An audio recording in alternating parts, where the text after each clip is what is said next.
Lawrence if he can help me with that. We're Yeah, I have an live. idea how to make this better. I'm gonna, it's good if I'm not in the way, but yeah, I see what, yeah.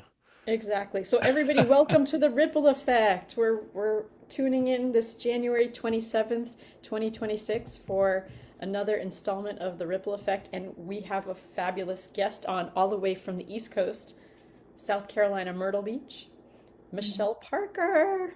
But before we say hi to Michelle, how are you doing, David? I'm good. Now that Michelle said she was cold, I feel like I'm getting a little cold now too, but I'm all right. You know, I it's got we to gotta turn the stay heat warm. back on. Yeah. We gotta stay warm wherever we are in We're this kind of crazy. spoiled in the storm missed us here in California. We have different weather pattern, but the temperature has dropped below what it normally is, but it's still warm, relatively. Yeah. Yeah. So, David, it's you're looking glowing as usual, and let's welcome our guest, Michelle Parker. Hi. Hi. We met on a summit. I was on a trauma summit, and Michelle was one of the speakers, and I went, "Ooh, we got to talk to you and hear about your work and just kind of share with our community, the Ripple Effect community, about yourself and the beautiful work you do." So I'm Michelle Parker. I'm a licensed clinical social worker in South Carolina. My license is a licensed independent social worker clinical practice, and I'm also a supervisor. I'm licensed in Virginia, Texas, Washington, and my license is pending in Oregon. Um, so I've been working as a clinical social worker for over 20 years. I worked with different populations, but mostly with military as a contractor and a civilian employee. Um, so I've actually worked in 17 states in the United States because when I What? was with the reservists, they would send me out on drill weekend and I would get to chat with 200 people to make sure they were doing well. If not, we connected them with some resources in their local area. So I got to visit in a lot of places. And one of the coldest places I ever went to was in Minnesota. So they sent us there in October, and I went from out of SeaTac in Washington to Minnesota, and I really thought it would be nice and warm because it looks gorgeous. It was so Wow. cold. Wow. Wow. So Yeah. Well, yeah, I'm glad you're not there right now.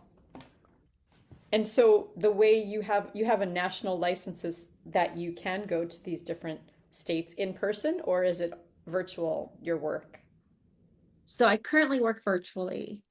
Um, Clinical social workers do not have a compact licensure in place.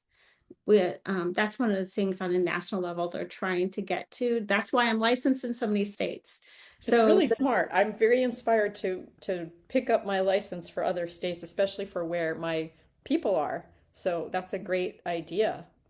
Yeah. the American Psychological Association has pushed forward a compact licensure for LPCs, um, licensed psychologists. So depending on your license, it could be much easier to get a compact license. Okay. So I have a friend who is a clinical social worker or clinical psychologist in North Carolina, and her state has agreements with, I think it's like 20 other states in the union. So it is beneficial because she does most of her work on home, but she can be credentialed through insurance, which is a whole nother thing. When you're Right. going through insurance, you have to have credentials in that state. Exactly. I And should have gotten my national license when I became an MFT, marriage and family therapist, yeah, right when I was taking the test. But I can knock on that again. But it's such a great that's so great. And right now you're working mostly virtually right there in Myrtle Beach. And do you do anything that's in person right now, Michelle? With I classes or groups or your offerings? the only thing I do in person is supervision for I have an LMSW who is working towards independent licensure. And so Oh, we meet nice. in person every week. Um, Nice. and I mean, I'd like to do more of that. Uh, I have worked in person a lot of the time, and I've been doing telehealth since 2015. So, Way before we had to train everybody how to use Zoomity Zoom, right? And uh, all the other platforms that we use for, since COVID, the ability to find somebody that does virtual therapy, the platforms that offer things have come a long way. There's more platforms to choose from that are HIPAA compliant. right, right. Yep. I understand what you're saying. And it's beautiful the work you do. And you have a particular background and training that is unique that I was excited for you to chat about. Did we just get a little cut off there? Let's make sure we're still here. Are you still here, David? Yeah, I'm seeing you. Can you hear me still? I can hear you. Can you hear us? We just got a little cut off there. Yeah. Yeah, okay. Um, so what I was just starting to refer to is like your very unique background. I don't know if you'd like to speak to that, but you have a lot of training and you are at the forefront of your community in terms of some of your training and background. And would you like to share anything about that, Michelle? Oh, I am I'm an enrolled tribal member in the Oglala Sioux Nation. So for majority of my life, like I did not live on the reservation, and a majority of my life because our tribal identity was tied up in the Black Hills lawsuit, because I Which we didn't don't live. know about over here on the East Coast or on the West Coast. So can you say something about that? Because I don't know anything about that.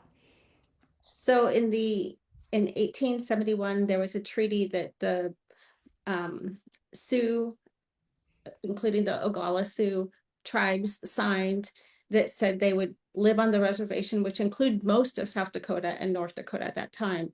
And the Black Hills was part of that treaty agreement. Beautiful. And then later, they said, no, we're going to take this land back because they found gold. And so in the early, I think it was in the 70s, they started pursuing the land to reclaim the land, all of the land. It's a sacred site. So for most of my life, I wasn't an enrolled member because enrollment was closed to just the people who lived on Pine Ridge, South Dakota. And my family left Pine Ridge because at that time, and it still may be true, it was one of the most impoverished communities in our country. Like, and when I visited in the 90s, there was still people who you could see the extension cords strung up between houses because one person had electricity, but there wasn't an infrastructure for electricity to be in everybody's neighborhood. There was no air conditioning or heating, indoor heating. So there was running water, but Wow. other things were very limited. It was more outdoor cooking, um, space heaters for heat, and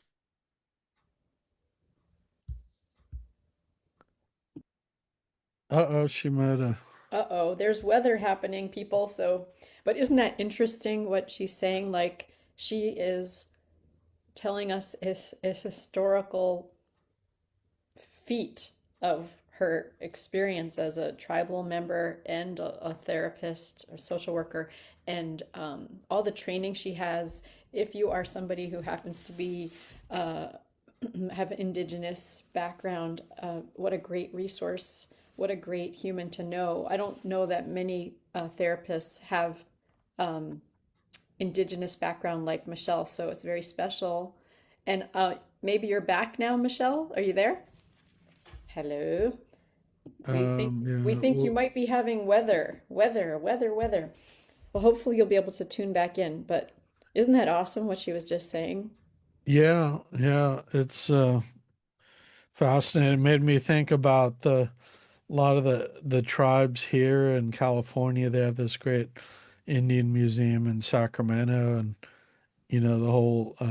I've actually been out to South Dakota certain states like that, it's such a rich history of, um, you know, Yeah, it's not all kind of peaches and roses, so to speak, but it's, in terms of, it's one of the big areas of the atrocities of government, so, yeah. we were just appreciating how unique you are in your background.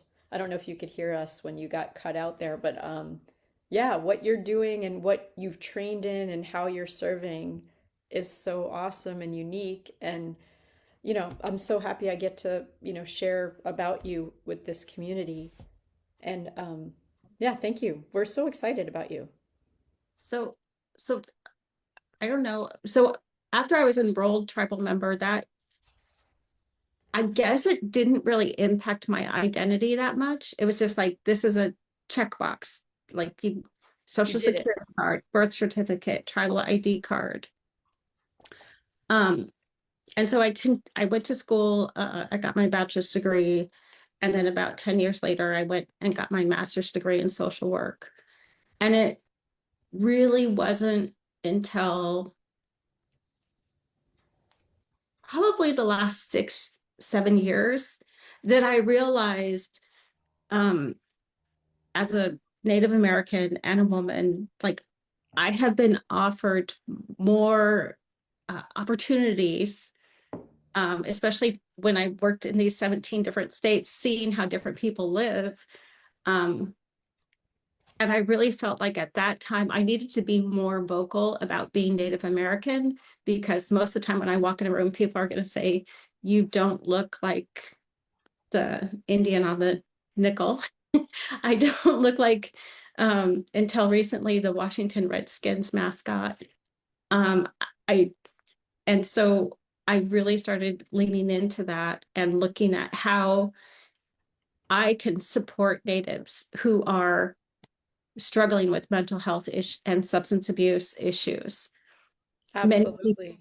yeah, many Keep going. people in our community have substance abuse issues. And even now, I'm working to find people who don't know about traditional or native foodways, because that was also erased from some of the things that we did.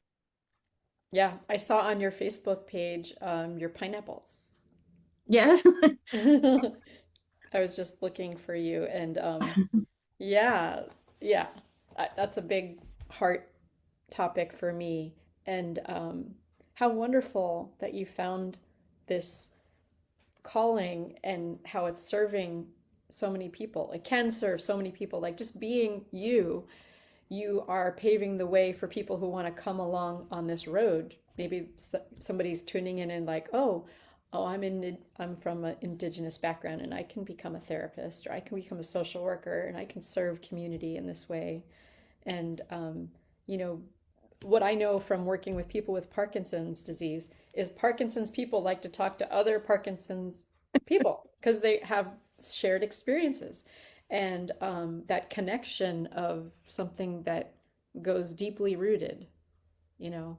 Yeah. So, And I think the disenfranchisement that happened to Native Americans when we were forced from our homes onto reservations. Now, my great grandmother was a war bride. She was gifted to a soldier at Fort Yates, I believe. 14 years old. Here is the person you're going to marry. And he was in his 30s. So, wow. you have that kind of history. And that's not too many generations, because my grandmother then went to boarding school. And so, you know, those kind of things where your family history has been erased and what has been recorded is not awesome. Um, I think it can really make people feel like, I don't know if I have a cultural identity. I don't know if I have an identity, like, and does it matter? Like sometimes I talk to people who are like, does it really matter if I claim this heritage or do this? Um, I'm trying to feed Yes. my kids. So I Well, think it's interesting, and I don't know if you get this, is people who, think they had one background, but then they actually find out that story was not the true story, like you're saying, that can, have a big impact.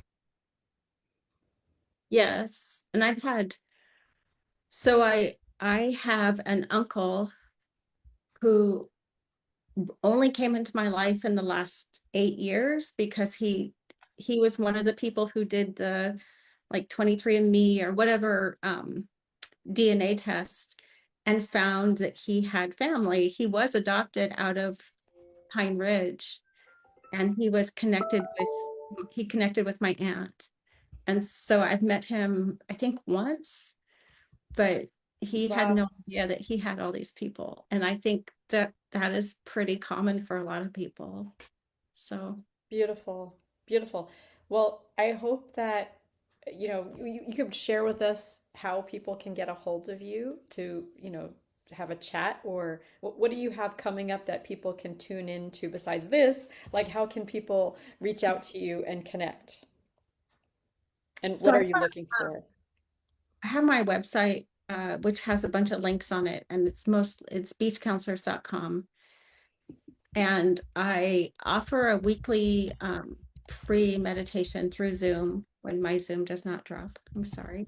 Okay. Um, and you can find the link on there. It's Monday morning.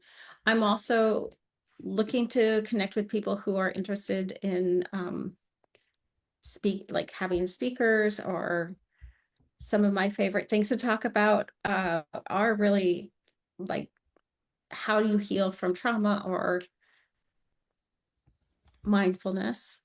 Or Absolutely. I would love to I do mindfulness all the time, so I'd love to come to your community and share, my version of mindfulness, but oh, we lost her again. We found the website. Beachcounselors.com is Michelle's website, Michelle Parker, and she does this very early for us morning what meditation on Monday mornings. So if you're up at 4, I think it's 4 or 4:30 in the morning, go meditate with Miss Michelle. And yeah, check out her website. It's very simple to hop on there, and you can connect with her through her YouTube, personal website, Facebook. And yeah, she has a link tree. We can see what other things are going on. David, you're kind of on mute, so maybe unmute.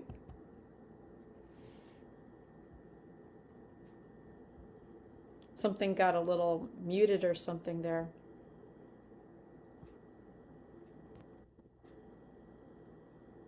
Keep trying.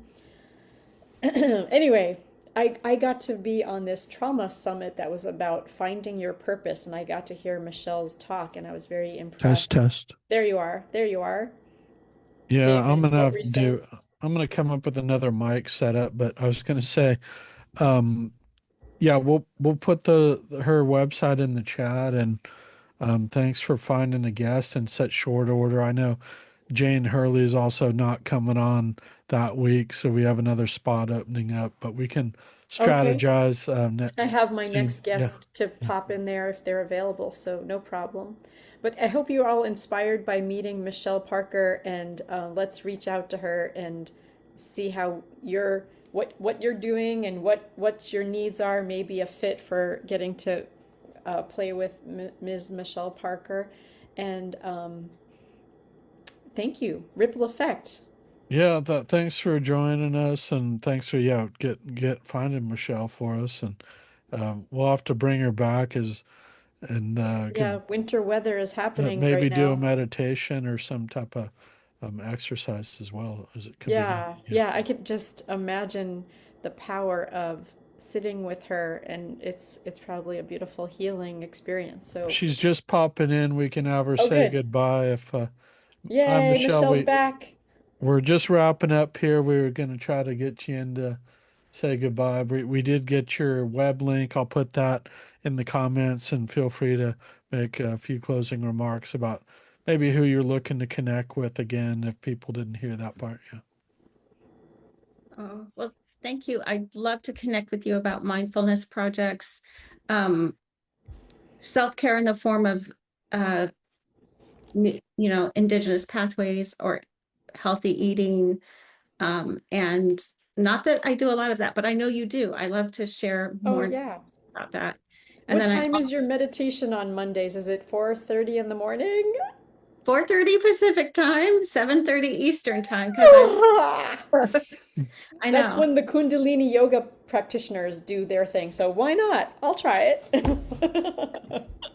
Yeah, so Michelle, how wonderful to have you on, and yes, I encourage everyone to reach out to you through your website, and maybe we'll have you back on when there's not bad weather going on. That'd be great. It was great to meet you, and I'm glad we had this opportunity. Yeah, yeah. Thanks for sharing your story, and we'll put the links in, and we'll love to have you back to maybe do a meditation or do some more little bit deeper dive into some of the things you do. So I know Yep, it takes us a little while to get our head around it in the short time we have. So yep, that'd be great. Thank you so much. Talk no to you problem. soon, Well, folks, Michelle. All right. that'll do it for the ripple effect, Erica. See you soon.